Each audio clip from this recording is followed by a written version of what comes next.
Bonjour à vous, je suis Mélissa Lo-Cicero, psychopraticienne, je suis thérapeute en constellation familiale, art thérapeute RNCP et je suis formée à la prise en charge du psychotraumatisme. Aujourd'hui, j'ai envie de parler de la question de la répétition des schémas dans nos vies. À la lumière de ce que j'ai pu voir dans tous mes accompagnements et à la lumière aussi de ce que j'ai compris avec le temps, la répétition de schémas, contrairement à ce que l'on pense, contrairement à ce petit adage, vous savez, il y a une petite phrase qui dit « les choses se répètent jusqu'à ce qu'on comprenne la leçon ». C'est plus ou moins vrai et j'ai envie d'apporter un petit peu des nuances par rapport à ça. Alors un schéma déjà c'est quoi ?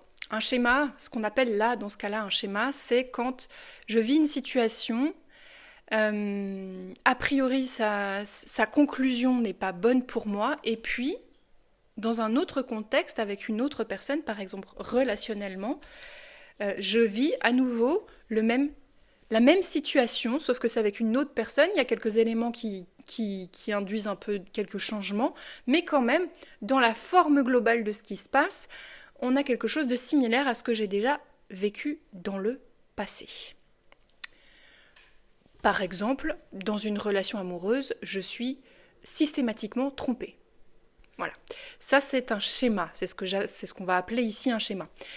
Quand il se répète, c'est-à-dire que dans toutes mes relations, je suis trompée, pour garder cet exemple-là, on va avoir deux pistes de choses à creuser. Petit 1, évidemment, quelle est la blessure sous-jacente ? Donc, quand on est trahi, là voilà, c'est très très clair, il y a une blessure de trahison. Donc avec un thérapeute, vous allez pouvoir aller creuser un petit peu, même tout seul, c'est possible, mais c'est encore mieux avec quelqu'un qui vous accompagne. À quand remonte la première fois que j'ai ressenti, d'accord ? Parce qu'une blessure, c'est pas un fait et un acte, c'est un ressenti. Et ça, c'est important de le comprendre. Quand vous avez par exemple vécu une injustice, mais que vous avez eu la résilience pour vivre cette injustice d'une manière tout à fait sereine, parce que ça arrive. Je vous conseille de regarder le film La vie est belle, qui illustre parfaitement ça. En fait, on a une manière de vivre les choses, on a une manière de recevoir les expériences dans nos vies, et ce qui fait la blessure, ça n'a rien à voir avec les faits, ça a à voir vraiment avec comment est-ce que je reçois ce que je vis. Donc c'est très subjectif. Lorsque il y a eu une blessure de trahison, ça veut dire qu'à un moment donné dans sa vie, on a ressenti une première fois que l'on est trahi. Voilà. La trahison, elle a une saveur particulière, ça crée une ambiance particulière dans le corps mental, dans la psyché. C'est une ambiance qui est unique. Voilà. Lorsque vous avez identifié quelle est cette ambiance, vous allez pouvoir essayer de vous rappeler, ok, à quand remonte la première fois que j'ai goûté cette ambiance-là, cette saveur-là ? Et ça va vous donner une indication de pourquoi est-ce que vous continuez aujourd'hui à ressentir cette saveur-là. Alors c'est pas que vous y avez pris goût, certainement pas, parce que vous n'êtes pas stupide. Non, ce que vous essayez de faire inconsciemment, et ça c'est ce que j'ai compris, c'est que vous essayez de réparer, de solutionner le problème dans le passé, mais en le vivant, en continuant de le répéter au présent. Ça, c'est un élément important. Le fait d'essayer de réparer au présent ce qui a été vécu dans le passé, c'est pas une action consciente. C'est pour ça qu'on va parler donc de répétition de schémas inconscients. On ne fait pas exprès, c'est pas volontaire. Parce que si vous aviez conscience que vous essayez, par exemple, si vous êtes trompé dans vos relations, on reprend cet exemple-là, et que dans le lointain passé, la première fois que vous avez ressenti cette blessure de trahison, en fait, c'était parce que vous avez appris, par exemple, que votre père ou votre mère trompait votre père ou votre mère. Je me sens blessée, je me sens trahie parce que je sais que papa trompe maman. Mais je n'ai pas de pouvoir d'action parce que, bien sûr, vous êtes un enfant et dans ce cas-là, vous pouvez rien faire. Voilà.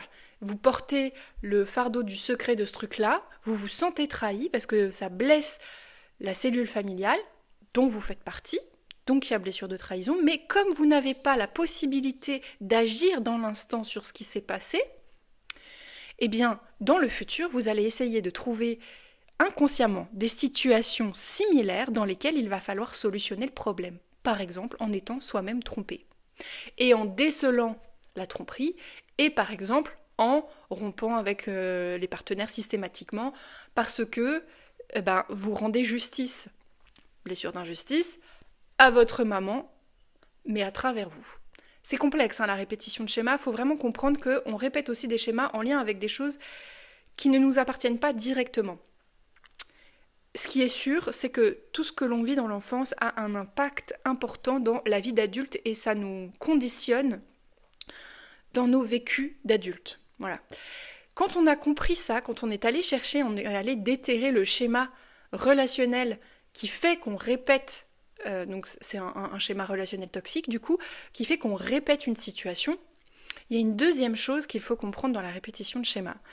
C'est que vous n'êtes pas là en réalité pour comprendre la leçon. Ça, ce serait chouette si une fois qu'on avait compris qu'on répétait le schéma, paf, on passe à autre chose. Mais en fait, il y a autre chose de plus important dans ce genre de situation. Je reprends mon exemple.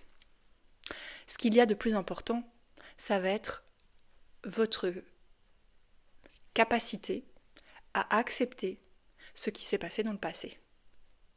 Et là, on ne joue pas tout à fait au même endroit. Ça ne se situe pas au même endroit. Vous voyez ce que je veux dire? Parce que comprendre, on en est tous capables, je pense, une fois qu'on a compris, qu'on a mis en lumière d'où venait le problème. Mais accepter. Et là, on a tout un tas de résistances intérieures, on a des guerriers, des défenseurs des causes perdues ou moins perdues. En tout cas, intérieurement, ça crée énormément de conflits parce que ça veut dire abandonner la lutte inconsciente et la mission qu'on s'est donnée de réparer, de refaire justice là où il n'y en a pas eu. Ça veut dire que l'adulte doit abandonner le désir de faire justice pour sa mère et d'accepter que c'est l'histoire de sa maman, en l'occurrence, et pas la sienne. Donc tout ça, des fois, on arrive à le faire tout seul, et c'est bien, on arrive à comprendre tout seul. Par contre, faire le cheminement pour accepter, là, c'est plus compliqué. Dans ce cas-là, c'est bien de se faire aider. Accepter ne veut pas dire qu'on cautionne, qu'on valide. Si je reprends l'exemple que j'ai donné, ça ne veut pas dire que vous allez valider votre père dans ses actes. Ça veut juste dire que vous allez lâcher prise parce qu'en fait, ça n'est pas votre histoire. Et ça, c'est une des lois et des règles en constellation familiale fondamentales.